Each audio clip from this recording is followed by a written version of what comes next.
What's going on, guys, and welcome back to the Fantasy Dome. And today we are going to be talking about the rookies coming into the NFL. The last video I did was one of my most popular videos I've ever done. Also, one of my most controversial. It seemed like a lot of people didn't like my takes and didn't like, everything that I said about the four players. But if you haven't watched that video, go watch it right now. I'll put like a little pin in the video or something to go watch that. There's a lot of debate, I'd have to say. But yet today we're going to be talking about the rookies. We're going to talk about how they performed the preseason, how how good I think they're going to be in the NFL this season.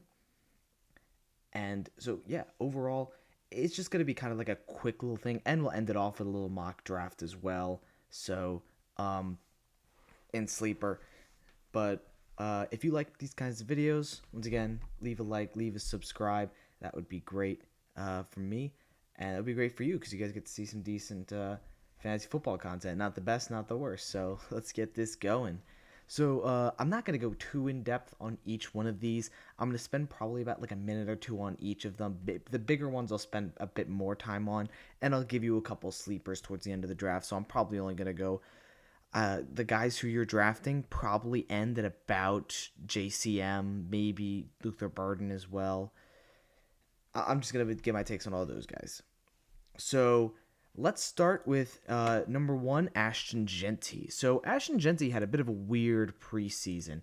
If we go to his ESPN profile, we'll be able to see exactly what his preseason looked like. Versus the Patriots, 37 or 12 for 37 and one rushing touchdown. We should be able to see. Oh no, is it not going to tell us that? Come on, game log. It's not going to tell us the overall. It's just going to tell us that he had in the preseason. Oh, this was actually in the entire preseason. He had 12 carries for 37 yards and a touchdown with a long of 13 yards and one reception for 2 yards. And I think this is pretty standard. I think even though Ashton Genty had -1 yards in his first game of the year, I still think he looked really good. I mean, he had that beautiful, I should say, kind of almost like a beast mode kind of thing where he trucked the 49ers defender and gave him the works. And I think in the season that with a bigger sample size, I think that his yards per carry will only go up. He only had 3.1 in this preseason, but I think this is, it's just kind of working out the kinks, how the rookies kind of are. That being said, I wouldn't take him in the first round. I would probably take him around, I'd say, 2, 2, 2, 3, 2, 4. I'm not taking him anywhere before, I'd say, the 12th or 13th pick because he's a rookie. He's a little bit unstable, and we've seen what rookies can do. As in Saquon Barkley and Ezekiel Elliott had unbelievable rookie seasons, and we can also see what rookies fail in their rookie seasons, like Bijan Robinson. He was a touted first round. Marvin Harrison Jr., also touted first round player last year. So I think that drafting Ashton Genty as your first round pick is very risky. And I think if you do draft Genty in the second round, you need to have had a high floor guy. So I'm not taking Christian McCaffrey and Ashton Genty together. I'm not taking who's some other guys who have a low I'd take a guy like if I pick Derrick Henry in the first round, I probably won't be doing that. But if I pick Derrick Henry in the first round, that's when I'd pick Ashton Genty. Or if I get like a CeeDee Lamb or an Amon or St. Brown, I wouldn't pick Puka and Ashton Genty because Puka's injury history. I want a guy who is going to get me points and then take the upside of Ashton Genty. So overall, once again, there's nothing too much to say about Ashton Genty. Solid player, and he's going to do pretty well in the league, I predict. Now, the next player we're going to be going to is Omarion Hampton. Now, some big news on Omarion Hampton is that Najee Harris is more than likely going to play in Week 1. And in the preseason, Omarion Hampton, he had 4 rushing attempts for 21 yards and 5.3 yards per carry with no touchdowns. It's really tough to see that kind of sample size. However, in terms of drafts, I'm actually going to be fading Omarion Hampton. And the reason why is because, especially if Najee Harris comes back, that means it's almost going to be similar to a split backfield in the beginning. Omarion Hampton's still going to get a lot more of the touches, I think. But Najee Harris is going to vulture some of those touches. And in the beginning of the season, he's not going to help you as much. But the reason I say to fade him is because I believe that in the middle of the season, or like the beginning to middle, you get a couple wins under your belt, and then you trade away some, like maybe someone on the waiver wire goes super crazy. I did something very similar last year in which this wasn't for a rookie, but in my league last year, I was able to pick up Chuba Hubbard off of waivers. And I was able to flip him for Davante Adams, who at the time, Davante Adams was hurt and not doing very well. But I decided to take a chance on him. And overall, I think it was one of the bigger win-win trades in the league. It wasn't just straight up. I can't remember what the other parts of the deal were. But Chuba Hubbard was a solid RB1 and RB1, RB2 kind of player. And Davante Adams was a solid wide receiver for me. I had CeeDee Lamb already. I believe I had Chris Godwin too. So I had a great core, and Davante Adams, especially, he carried me towards the end of the year. He had his 40-point performance when I needed an 80-point win to make the playoffs. And him and Josh Allen both led me to that 80-point win to help me make the playoffs. I did get bounced first round. I don't know how Davante did in that game, but CD was hurt. Derrick Henry, I don't think, had his greatest game, but the point is that I think Omarion Hampton is going to be one of these guys that people will draft in the middle of the third, maybe the end of the third round. He'll underperform, and then they'll panic. And you might be able to get him for a little bit on the cheaper side, and then have a really good RB1 going into the end of the season when Omarion Hampton takes that job over. So that's my take on Omarion Hampton. I think you fade him during the draft, but pick him up in the middle of the season. Trevion Henderson, though, Trevion Henderson had to be one of the biggest winners of the preseason by far. And, I mean, that was basically saying his 100-yard touchdown, I believe, in his debut, I think his first play.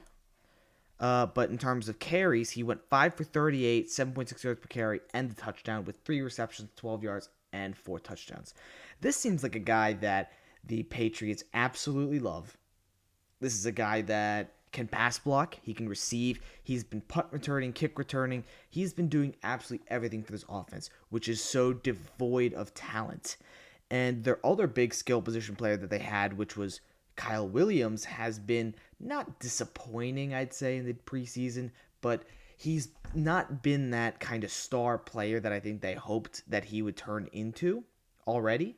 This is not me saying Kyle Williams is ass. This is me saying that Kyle Williams hasn't broken out in the same way that Henderson has. And I think Henderson really is the only skill position player, I mean, not counting quarterback here, is the only skill position player that has truly elite upside. You could say Diggs. Diggs is coming off an ACL and he's getting older. I think that the Patriots are ready to feed Trevion Henderson the ball. He had really good stats in preseason, not even to mention his 100-yard kick return. And Trevion Henderson, I think, is the poster boy for someone who you could take in the 5th round, maybe even the 4th round. I think he's a guy who you absolutely want to take at this range. So, overall, Trevion Henderson, really, really good pick for here. Tetairoa McMillan is a really, really good player. I do like him, but he is also a guy who scares me. And the reason why he scares me is because of the offense that he's in. He had 2 receptions for 43 yards on 7 targets, but see, this is my issue. 2 receptions on 7 targets, I know it's a small sample size, but Bryce Young really is just... He could, as easily as he could become a really, really good quarterback in this league, just as easily he can turn around and be rookie season Bryce Young or beginning of second season Bryce Young. I just think that this Panthers offense is very volatile. But also, the Panthers defense. I don't like the Panthers defense a lot. I think that you could have a very like not a Bengals situation, but like a mini Bengals situation in where you have Joe Burrow and Jamar Chase going absolutely nuclear because they're always down. And I think that Bryce Young and T Mac can kind of do a little bit with like Joe Burrow and Jamar Chase were at what, like 20 points per game and then 24 points per game. I think that Bryce Young and T Mac could easily be like a 17 and a 15, or maybe like even like a 19 and an 18. I think that T Mac, it really depends on how good that does Bryce Young take another step up. And my issue is that I am not fully convinced that Bryce Young could take another step up. And T-Mac was really good, and he's looked good in preseason, but I don't know. He kind of scares me getting taken in the same range as guys like Trevion Henderson and Omarion Hampton. So, for me, I know he's rated a lot lower on Sleeper, but he's taken around the same time. So, for me, Tyrell McMillan is, if he's here at 62, he's someone I definitely take a chance on. Easily. But if I have to take him at the end of the fourth, beginning of the fifth, I'm going to let someone else take him. And I'm going to go ahead and take Trevion Henderson, or I'm going to take one of these guys down here for that rookie upside. And the next player it seems like we're going to have to talk about here is RJ Harvey. So RJ Harvey's kind of had like a little bit of not a rocky preseason, kind of like an up and down preseason. So he was drafted. He was supposed to be the number one guy, the only guy in this offense that could actually do anything. He's 24 years old. But then they brought in J.K. Dobbins, and Sean Payton named J.K. Dobbins the starter. So are we supposed to be worried about this as an RJ Harvey fan? And I don't think you'll have to, and here is why. So he averaged 3.6 yards per rush attempt, 47 yards, 13, and a rushing touchdown, along with 3 receptions for 7 yards, 2.3 yards per reception. And I don't remember I don't know how many of these were played with the first team. I think he played around like half the first team reps, half the second team reps. But I think RJ Harvey, once again, just has a lot more upside than J.K. Dobbins. And if RJ Harvey can truly be this elite guy, eventually he'll break out in front of J.K. Dobbins. And people also forget, J.K. Dobbins has not had a healthy season in the NFL yet. Call his last season great because he stayed healthy for most of the year, but he was hurt at the end. And he's had multiple horrible injuries. I think, what is it? He had an ACL, he had his meniscus, something like that. But he had really bad injuries throughout his entire career. So am I worried about J.K. Dobbins stealing RJ Harvey's production? At the beginning of the season, yes. But I have a feeling that it's not going to last long. And we've seen what J.K. Dobbins can do. We know what J.K. Dobbins is. J.K. Dobbins is not going to come out and be an elite RB1. We don't know that with RJ Harvey. He could come out here and be an elite RB1. And so the price you have to pay for him, especially because now he's falling a little bit farther, I believe I actually drafted him in my redraft league because I believe I got him in the 7th round, at the end of the 7th round, I believe. No, let's see. So I drafted a 2, and then I drafted Bowers at the second turn. Third turn was Garrett Wilson. Fourth turn was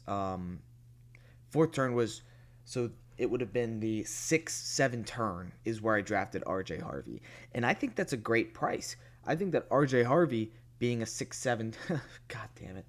At the 6-7 turn is a great price to pay, especially for a guy who is going to be on an elite offense. And from what we see from most of these running backs, if we just look at running backs, elite offense, good offense, elite offense, elite offense, elite offense when healthy, good offense when everyone is healthy, good offense, bad offense, good offense, good offense, good offense.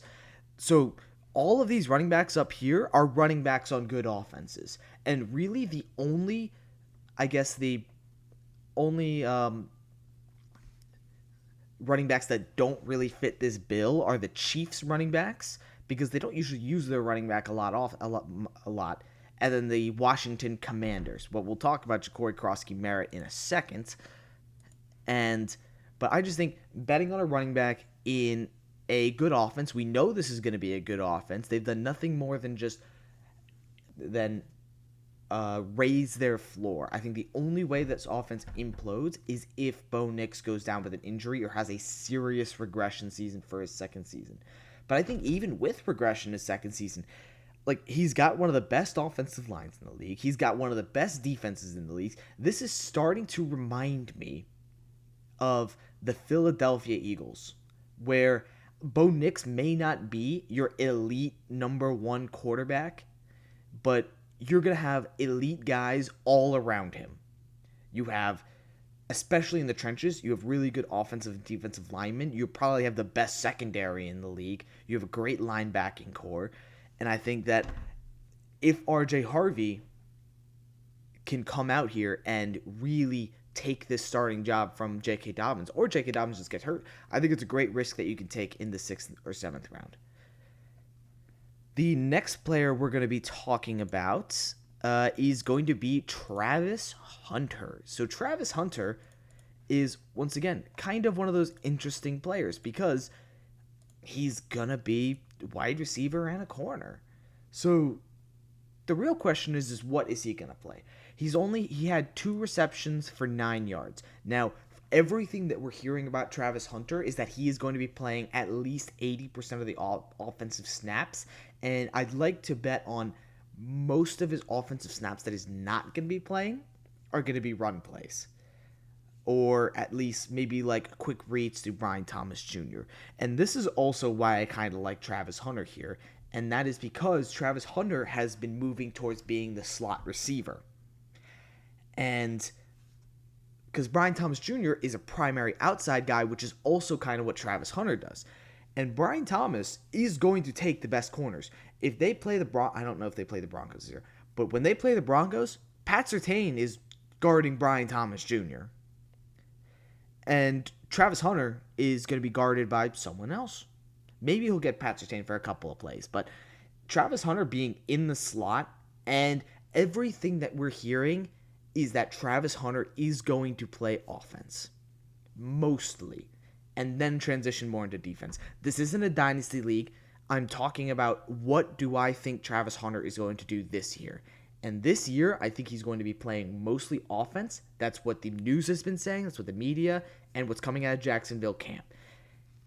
And if he plays slot wide receiver, I absolutely love him at this price at 66. I think that it is a huge discount compared to where you're going to have to take Ted McMillan. Ted McMillan here goes at around 62, but in more leagues, he'll be around 50, 49, something like that, and Travis Hunter's a lot farther down the board. If they're drafted together, Travis Hunter and Ted McMillan, it's really a toss-up on who you want to take, but I think the Jags would not have traded away their first-round pick from next year if they didn't think that this team was ready to make a push. And once again, I feel like it could fall right in their faces. But I think that Travis Hunter is an elite prospect. People say that, oh, what side of the ball is he going to play? He's going to play both sides of the ball. He's going to get hurt. I don't care about that. He's going to be playing offense for most of the year, and he's not going to be having to go against the best DBs in the league. I think Travis Hunter is a smash pick in this round for this season. Caleb Johnson. Now, Caleb Johnson is someone who had a little bit of a rocky preseason. I think Caleb Johnson he walked into the Steelers' backfield. He had 24 for 94 and no rushing touchdowns with 3.9 yards per rushing attempt. But the issues that I've been seeing and hearing about Caleb Johnson is his inability to break away and also to his inability to spot the correct holes. So he had 24 rushing attempts, and his longest rush was 14 yards. He also had 3 for 17 yards in the receiving game. No touchdowns.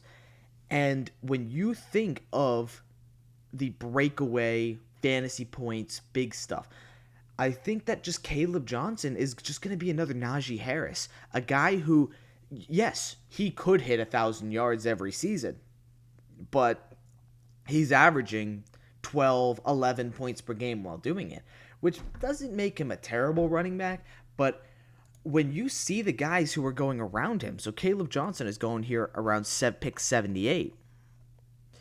You've got Odunze, Jacoby Myers, David Njoku, Tyler Warren, Jordan Addison, Tyron Trace, Matthew Golden. Like, there's just a lot of these guys that I'd rather just take the upside of them than the guy who's probably just going to be the next Najee Harris on this offense. And Jaylen Warren is the guy that they're going to use mostly in the passing game, and he's still the RB1 right now. I think that Caleb Johnson is a decent prospect, but I think he lacks the breakaway speed and lacks the vision to be an elite running back in this league. And therefore, I think I'm going to be fading Caleb Johnson more than the others, especially at his price point. After Caleb Johnson is Quinshon Judkins. So Judkins is someone we don't need to look at his stats. We don't really know what's going to happen with Judkins. I mean, he's not agreed a deal yet with the NFL. He's might even go back to Ohio State. I don't know. All I'm saying is that especially for week 1, he's not going to be ready. He will not be ready for week 1. It is less than a week away. Jerome Ford and Dylan Sampson are going to be the running back 1 and 2 in that offense. And the issue I have with Judkins is, let's just take the hypothetical. Dylan Sampson comes in and is a really good running back. What are we going to do then? What is the Browns organization going to do? They're going to give the job. If Dylan Sampson comes out and is a stud, they might not even go and keep signing Quinshon. They probably would sign Judkins and then maybe trade him out later, or they trade Sampson later, but who knows? All I know is for this, I'm thinking this year. In Dynasty, go buy Quinshon Judkins for all I care. But in Dynasty this year, or in Redraft this year, Quinshon Judkins does not look like, especially he's going to be starting in week 1. I'm not drafting him. I might buy him if it seems like he can come back. Like, if Dylan Sampson and Jerome Ford are doing great jobs at the running back position, and Quinshon Judkins comes back, I might send out an offer for him and see what the overall market value is on him. But drafting him at this position with Caleb Johnson, Tyler Warren, and Matthew Golden, absolutely not. Not doing that. The next player on our list is Tyler Warren. Now, Tyler Warren, he had probably one of the best preseasons of any player. 4 receptions, 65 yards. He played, I believe it was, was it 25 out of 26 or 23? He played every single snap with the starters besides one of them. And he looked dominant. He had 6 targets. One of them was a ball that was horrendously overthrown in which he got open again. So Tyler Warren here just seems like he's an absolute stud. It seems like the Colts love him. His quarterbacks love him. There's a reason why I called Colston Loveland the worst draft pick in the first round and potentially one of the first worst round picks of all time, because Colston Loveland just can't do half of the stuff that Tyler Warren can. I'll talk about Colston Loveland in a second, but Tyler Warren was a really, really, really good player in the preseason. He's been showing out during camp, and I take Tyler Warren where I can take Judkins and Caleb Johnson. If I'm taking a shot on a rookie, I'm taking a shot on Tyler Warren. Like, I'd go 0 tight end and pick up Tyler Warren here, because he showed out last year in the NFL. He showed out this year in the preseason. And I'm ready for Tyler Warren's breakout season. Now moving on to Matthew Golden, the Packers wide receiver. And I'll be honest with you right here, I really like Matthew Golden. He had 2 receptions for 46 yards, 2 of 3 targets, no receiving touchdowns, didn't do anything else. Um, but overall, I think that Matthew Golden had a very good offseason. He broke out in his second year at Texas, and the biggest part is that he is the only weapon right now in Green Bay. Romeo Doubs hurt, Jaden Reed hurt, Christian Watson always hurt. So you're gonna tell me the Packers wide receiver that they broke a 20-year long method for. The Packers haven't drafted, let alone a wide receiver. They have not drafted a skill position player, meaning wide receiver, running back, or tight end in the first round in over 20 years. Think about that. They haven't done it in over 20 years. They've had sustained success doing that. Like, not once have the Packers been an absolutely terrible organization. And now they say, this guy is so good that we're drafting him in the first round. He has an option to succeed. He's on a great offense. Jordan Love will probably be throwing the ball a lot more. And they just got Micah Parsons. I think Matthew Golden is an absolute smash right here. Exactly with Emeka Egbuka. And everything I can say about Matthew Golden, I think translates to Emeka Egbuka almost one for one. They play different positions, yes. Egbuka's more of a slot guy, and Matthew Golden's more like your outside speedster kind of guy. But once again, Chris Godwin's hurt. Jalen McMillan is on IR. Mike Evans is an outside receiver, plays different position than Emeka Egbuka does. And I just think that look at the usage of what Chris Godwin got last year. Chris Godwin was the slot wide receiver, and he was getting all the screens, all like the wheel routes. I'm not saying Emeka Egbuka will be as good as Chris Godwin just yet, but if he's using that same role, his floor is very high, and his ceiling is also very high. Like, his ceiling is Chris Godwin type numbers from what we saw last year. And if you can remember what the Chris Godwin numbers look like, I mean, where is it? It was pretty good. 50 for 62, 5 touchdowns, 11 yards per catch. I mean, look at it. You can see it right here. Where's the PPR points? Is this standard? Yeah, PPR. 22.3. 24.7, 70. If you're playing in PPR leagues, he was an absolute monster in his PPR leagues. He was the wide receiver 1, I believe, until he got hurt. And you're going to tell me that this rookie's going to take over that role? Hell yeah, I'm taking that rookie. Easily. So, Matthew Golden and Emeka Egbuka have the kind of like the same profile. I'm going to skip over Cam Scatterbo. I'm going to talk about 2 more guys in detail. The first guy is Colston Loveland. Now, Colston Loveland had some issues being injured throughout the preseason, and then he came back. He did have 4 receptions for 38 yards out of 5 targets. He played pretty well in the preseason, but all I see are manufactured targets for Colston Loveland. And for fantasy-wise, that might be a good thing, having these manufactured targets for Loveland. Caleb Williams is going to be checking the ball down a lot because he's not a very good quarterback.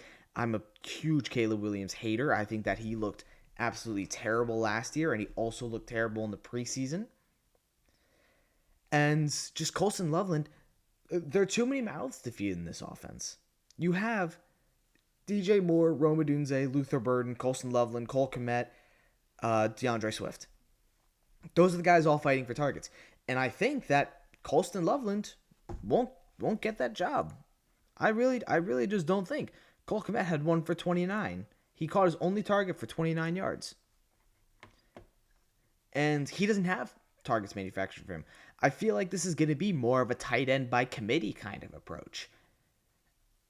Because Colston Loveland I think he's too raw, and he is not ready to be the sole tight end. People can talk about Sam Laporta all they want and what Ben Johnson did with him. This offense is not the Detroit offense. I think that Jared Goff's a very good quarterback, miles better than Caleb Williams. The running backs, David Montgomery alone is better than DeAndre Swift. And then you also have Jahmyr Gibbs on top of it. Top 3 running back in the league, in my opinion. Great. And then you have Amon-Ra, best slot wide receiver in the league. Maybe behind CeeDee Lamb, probably. And then you have Jamo Williams, big speedster, big playability. And then Sam Laporta, who, he's a good tight end, and he was in that system. But if I'm drafting Colston Loveland at the same time I'm drafting Tyler Warren, I'm taking Tyler Warren every single time.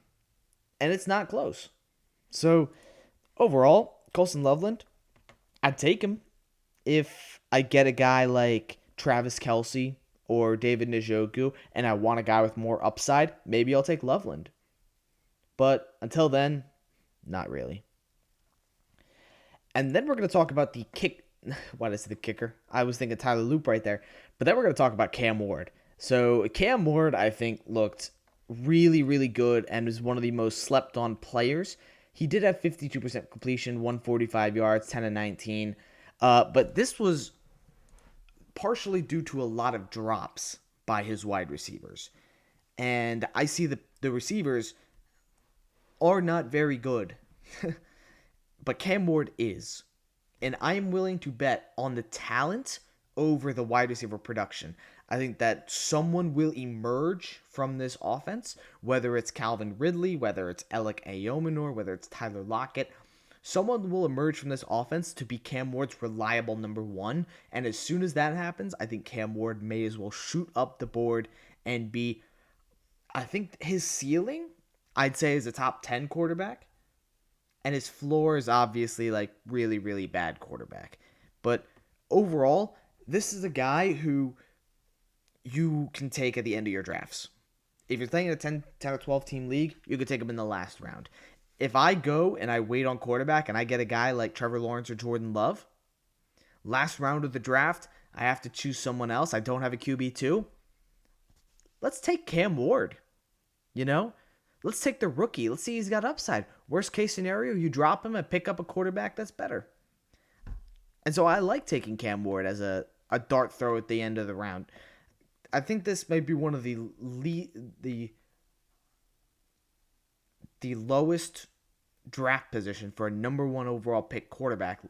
Like, we were drafting Caleb Williams and Jaden Daniels as elite quarterbacks. And Jaden Daniels proved it, but Caleb didn't. But the fact that Cam Ward is going undrafted, I think is very disrespectful. And I really like Cam Ward as like a dart throw kind of quarterback guy. And then, time to talk about another guy's. Cam Skattebo could be the starter in New York, but as of right now, is going to take a backseat due to Tyrone Tracy. He's been hurt all offseason. I don't really like his upside, because I think him and Caleb Johnson kind of share a similar problem in the fact that they don't really have a great breakaway speed. And in terms of fantasy value, I just don't think that's going to be as good. In terms of value to their team, yeah, you need a guy who can run over a couple people and he will get 4 yards every play, but he will not get over 20. And that is exactly what Skattebo and Caleb Johnson do. So fantasy-wise, I don't really like them. But in terms of actual players for the team, I think they could both be solid.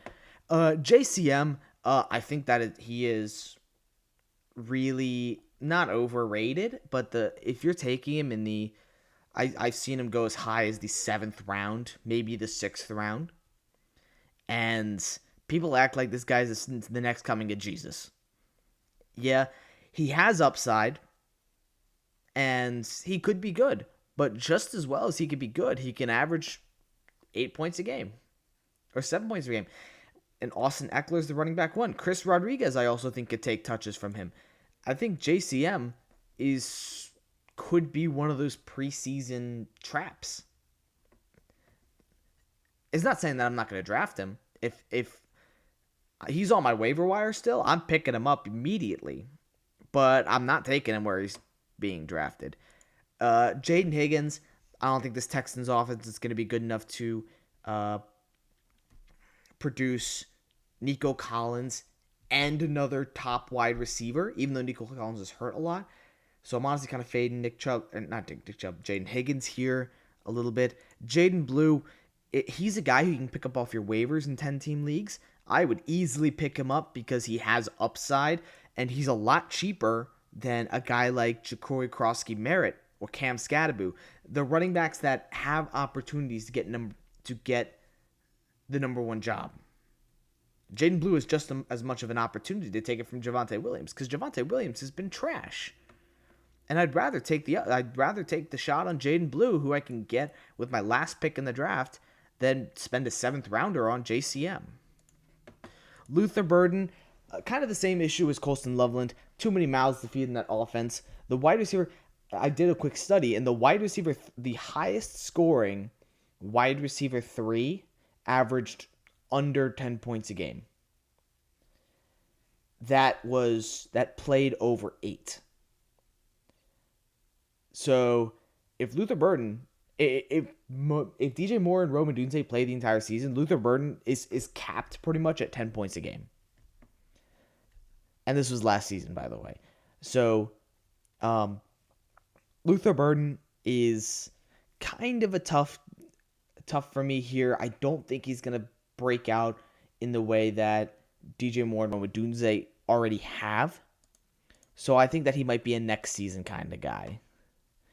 Trey Harris seems to have drop problems, doesn't look good. I really like Trey Harris coming out of college, but KLS looks a lot better.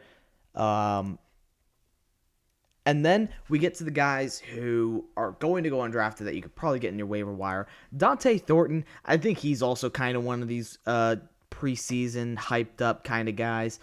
I don't think Dante Thornton's going to be anything too special. I mean, he played really well in the preseason. I don't even know where this kid was drafted, but because I would check his stats. But he played well in the preseason, had a great catch. But I just think he's going to be one of those guys who he'll score a touchdown every week or there, but he's going to have a very low floor. And he could have a high ceiling too. But you know what? He goes undrafted, pick him up, take a shot on him. But I ain't taking him in my draft. Dylan Sampson, he's a guy I'm definitely taking in my draft if he could be the starter in Cleveland. If he breaks out, he's got the speed. He's really young. He's a bit raw, but you know what? If he gets to start in Cleveland, maybe he breaks out. He's a guy I'm definitely picking up off the waiver wire. And the last thing I'm going to do is I'm just going to say a couple other guys. Ollie Gordon, definitely would pick him up off the waiver wire. Same thing with Kyle Williams. Isaac Tesla, I feel like he, especially if Amon-Ra J-Mo Williams gets hurt, he definitely has a shot at being a really good wide receiver. So I would pick him up off the waiver wire if you have a roster spot available. But other than that, honestly, the rest of these guys, I think, can sit on your waiver wires until you are ready to pick them up. So let's go and start with a mock draft. I'll give you a quick mock draft to end off this video. But where do we want to draft from? I don't know. So let's quickly do an RNG, a random number generator. And it tells us it didn't. Okay, 6.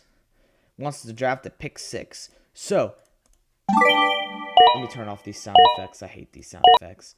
All right. So I believe that there's a big 6 in drafts. And the big 6 is Bijan, Saquon, Chase, Gibbs, CeeDee Lamb, and Justin Jefferson. I think that those guys are easily the top 6 players in the draft. I don't want to hear about Justin Jefferson's injury. When Justin Jefferson is on the field, he is an elite player. And he's got a high floor, even when hurt.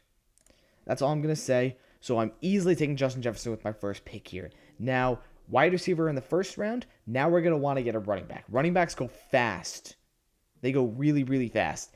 But the issue is that I don't see a running back I like here. I mean, you could take one of these guys, Bucky, Jonathan Taylor, Kyron Williams, Chase Brown, but I have Nico Collins here. and Brian Thomas and Drake London. I know I said I didn't like Drake London at this part, and I'm not going to take him, but there's a lot of wide receivers here. And I see a guy who has the overall upside to be a wide receiver 1 in the league. Nico Collins. So Justin Jefferson, Nico Collins, because you see how this big stash of running backs went, so we got value at wide receiver.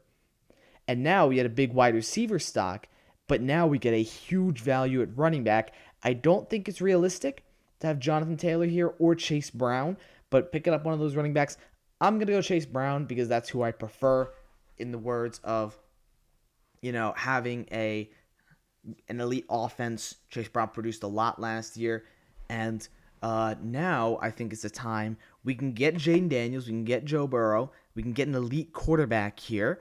But I'm actually going to go and I'm going to talk about one of my... Actually, I'm not going to talk about one of my rookies because I saw Marion Hampton here.